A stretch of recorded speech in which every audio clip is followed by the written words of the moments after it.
ನಮಸ್ಕಾರ ವೀಕ್ಷಕರೇ, ಏಟೀನ್ ಟಿವಿಗೆ ಸ್ವಾಗತ. ನಾನು ಪವನ್ ದೇಶಪಾಂಡೆ. ಡಾಕ್ಟರ್ ಬಾಬಾ ಸಾಹೇಬ್ ಅಂಬೇಡ್ಕರ್ ಅವರ 68ನೇ ಪರಿನಿಬ್ಬನ ದಿನದ ಉಪನ್ಯಾಸ ಕಾರ್ಯಕ್ರಮ ಬೆಳಗಾವಿ ಜಿಲ್ಲೆ ರಾಮದುರ್ಗ ಪಟ್ಟಣದ ವೀರರಾಣಿ ಕಿತ್ತೂರು ಚೆನ್ನಮ್ಮ ಶಾಲೆಯ ಸಭಾಭವನದಲ್ಲಿ ಜನಪರ ಟ್ರಸ್ಟ್ ವತಿಯಿಂದ ಡಾಕ್ಟರ್ ಬಾಬಾ ಸಾಹೇಬ್ ಅಂಬೇಡ್ಕರ್ ಅವರ 68ನೇ ಪರಿನಿಬ್ಬನ ದಿನದಂದು ಉಪನ್ಯಾಸ ಕಾರ್ಯಕ್ರಮ ಜರುಗಿತು. ಈ ಒಂದು ಕಾರ್ಯಕ್ರಮದ ಪ್ರಯುಕ್ತ ಸಾರ್ವಜನಿಕ ಆಸ್ಪತ್ರೆಯಲ್ಲಿ ಜನಪರ ಟ್ರಸ್ಟ್ ಅಧ್ಯಕ್ಷ ಸುಭಾಷ್ ಗೋಡ್ಕೆ ನೇತೃತ್ವದಲ್ಲಿ ಬಡ ರೋಗಿಗಳಿಗೆ ಜನಪರ ಟ್ರಸ್ಟ್ ತಂಡದಿಂದ ಬೆಳಿಗ್ಗೆ ಉಪಹಾರ ವಿತರಣೆ ಮಾಡಿದರು. ಮಧ್ಯಾಹ್ನ ಜನಪರ ಟ್ರಸ್ಟ್ ಹಾಗೂ ರಾಮದುರ್ಗ ಪುರಸಭೆ ಹಾಗೂ ಇನ್ವಿಲರ್ ಕ್ಲಬ್ ಸಹಯೋಗದೊಂದಿಗೆ ಮಹಿಳೆಯರಿಗೆ ಬ್ಯೂಟಿ ಪಾರ್ಲರ್ ತರಬೇತಿ ಉಚಿತ ಕಾರ್ಯಾಗಾರ ಟ್ರಸ್ಟ್ನಿಂದ 10 ದಿನಗಳ ತರಬೇತಿ ಕಾರ್ಯಕ್ರಮ ಜರುಗಿತು. ಸಂಜೆ ಪಟ್ಟಣದ ವೀರರಾಣಿ ಕಿತ್ತೂರು ಚೆನ್ನಮ್ಮ ಶಾಲೆಯ ಸಭಾಭವನದಲ್ಲಿ ಜನಪರ ಟ್ರಸ್ಟ್ ವತಿಯಿಂದ ಉಪನ್ಯಾಸ ಕಾರ್ಯಕ್ರಮ ನಡೆಯಿತು. ಈ ಕಾರ್ಯಕ್ರಮದಲ್ಲಿ ಹಲವಾರು ಜನರು ಮಾತನಾಡಿದರು. ಚಿಕ್ಕಂದಿನಿಂದಲೇ ಸಾಕಷ್ಟು ಕಷ್ಟಗಳನ್ನು ಅನುಭವಿಸಿದ ಅಂಬೇಡ್ಕರ್ ಎಲ್ಲ ಜಾತಿ ಧರ್ಮದವರಿಗೆ ಸಂವಿಧಾನ ಸಮಾನತೆ ನೀಡಿದ್ದಾರೆ. ಪ್ರಜಾಪ್ರಭುತ್ವದ ಅಡಿ ಮತದಾನದ ಹಕ್ಕು ಎಲ್ಲರಿಗೂ ಸಿಕ್ಕಿದೆ ಎಂದರೆ ಅದು ಬಾಬಾ ಸಾಹೇಬ್ ಅಂಬೇಡ್ಕರ್ ಕೊಟ್ಟಿರುವ ಕೊಡುಗೆ. ಡಾಕ್ಟರ್ BR ಅಂಬೇಡ್ಕರ್ ಅವರ ಆಚಾರ ವಿಚಾರ ತತ್ವ ಸಿದ್ಧಾಂತಗಳನ್ನು ಮೈಗೂಡಿಸಿಕೊಳ್ಳಬೇಕು ಮತ್ತು ಡಾಕ್ಟರ್ BR ಅಂಬೇಡ್ಕರ್ ಚಿಕ್ಕಂದಿನಿಂದಲೇ ಸಾಕಷ್ಟು ಕಷ್ಟ, ನಷ್ಟ, ನೋವು, ಹಿಂಸೆ, ಅವಮಾನ ಅನುಭವಿಸಿ ದೇಶಕ್ಕೆ ಬಲಿಷ್ಠವಾದ ಸಂವಿಧಾನವನ್ನ ನೀಡಿದ್ದಾರೆ.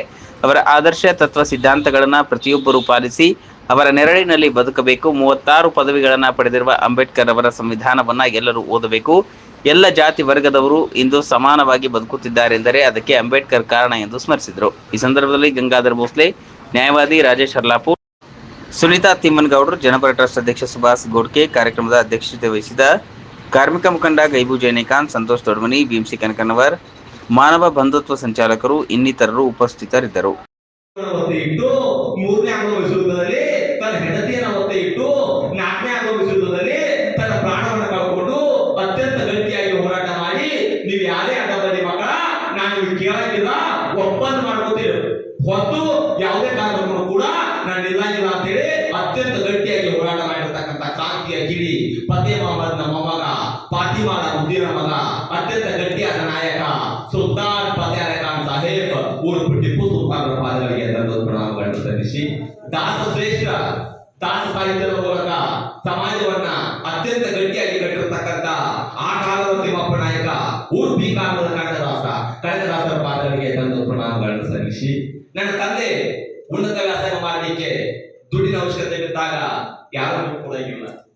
1906 ಕಾಲಘಟ್ಟದಲ್ಲಿ SSLC 725 ಅಂಕದ ಪೈಕಿ 282 ಅಂಕ ಪಡ್ಕೊಂಡು ಪಾಸ್ ಆಗಿರ್ತಕ್ಕಂಥ 6700 ಜಾತಿಗಳ ಅವತ್ತಿನ ಭಾರತದ ಪೈಕಿ 6700 ಜಾತಿಗಳ ಪೈಕಿ ಒಬ್ಬ ನಾಯಕ ಒಬ್ಬ ಡಾಕ್ಟರ್ ಬಾಬಾ ಸಾಹೇಬ್ ಅಂಬೇಡ್ಕರ್ ಉನ್ನತ ವ್ಯಾಸಂಗ ಮಾಡಲಿಕ್ಕೆ ದುಡ್ಡಿನ ಅವಶ್ಯಕತೆ ಬಿದ್ದಾಗ ಆ ದುಡ್ಡಿನ ಅವಶ್ಯಕತೆ ಕೊಡುವ ಮುಖಾಂತರ ತನ್ನ ಸಿದ್ಧಾಂತವನ್ನು ಸ್ಥಾನ ನೀಡಿರ್ತಕ್ಕಂಥ ಅವತ್ತಿನ ಬರೋಡಾದ ಸಯಾಜಿರಾವ್ ಗಾಯಕ್ವಾಡ್ ಅವರ ಪಾದಗಳಿಗೆ ಅಥವಾ ಅಂತಾರಾಷ್ಟ್ರೀಯ ನಾಯಕ ಇರ್ತಾರೆ, ಅವರನ್ನ ಒಂದು ಜಾತಿಗೆ ಒಂದು ಭೂಮಿಗೆ ಸೀಮಿತ ಮಾಡುವುದು ಬಹಳ ಒಂದು ಸಂಗತಿಯಾಗಿದೆ.